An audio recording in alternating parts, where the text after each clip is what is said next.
ارشاد فرمایا وَمِنْ حُسْنِ اسلام المرء ترکہ ما لا یعنی ہے، کسی شخص کے اسلام کا حسن یہ ہے کہ وہ ہر بے مقصد کام کو چھوڑ دے۔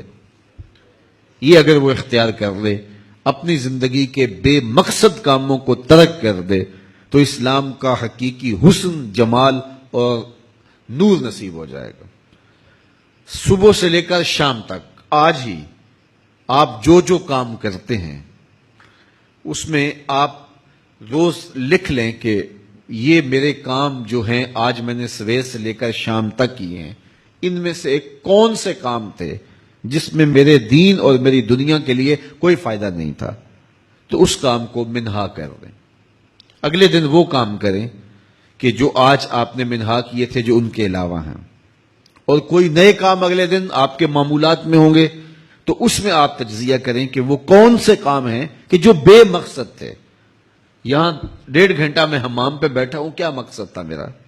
یہاں پھٹے کے اوپر جو ہے وہ 2 گھنٹے بیٹھا ہوں، کیا مقصد تھا میرا؟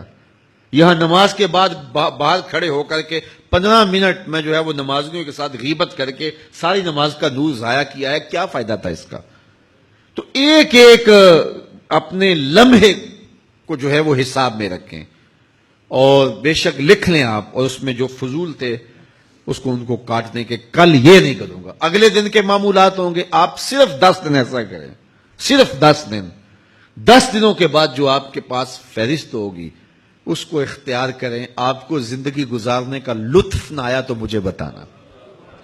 ہمارے بہت سارے کام جو ہیں وہ بے مقصد ہیں، جو اگر سوئے تو پھر سوئے ہی رہے۔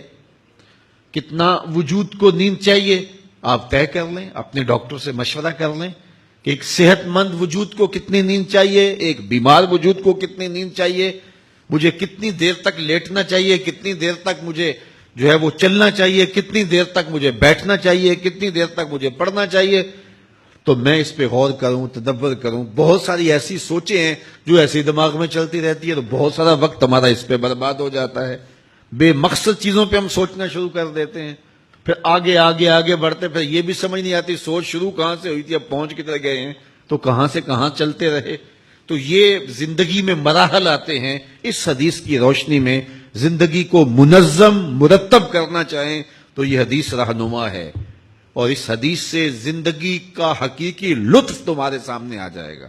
تو ہم دیکھیں، ہم تو جو ہے وہ سوٹ بدلنا ہو تو اس میں 15 منٹ لگ جاتے ہیں، کون سا لیں اور کون سا دیں، تو کتنا وقت ہم نے ضائع کیا۔ بلکہ میں کہتا ہوں یہ جو فون ہے نا جو سنتے ہیں، اس میں ہور سنا نکال دیں تو کتنا وقت بچ جاتا ہے۔ بات تو 1.5 منٹ کی ہوتی ہے، السلام علیکم وعلیکم السلام، جو میسج دینا ہے اگلے نے سن لیا، بات ختم، پھر ہور سنا، پھر اس نے اور کوئی بات سنا دی، کا ہور سنا۔ تو یہ 6 مرتبہ ایک مرتبہ کال کرتے ہوئے ہم ہور سنا میں وقت ضائع کرتے ہیں، پیسہ بھی ضائع ہوا، وقت بھی ضائع ہوا، اپنا بھی ہوا، اس کا بھی ہوا۔ تو اگر اس کو نکال دیں اپنے وقت سے، بے مقصد ایک لمحے کو بھی ضائع نہ ہونے دے، یہ اسلام کا حقیقی حسن ہے۔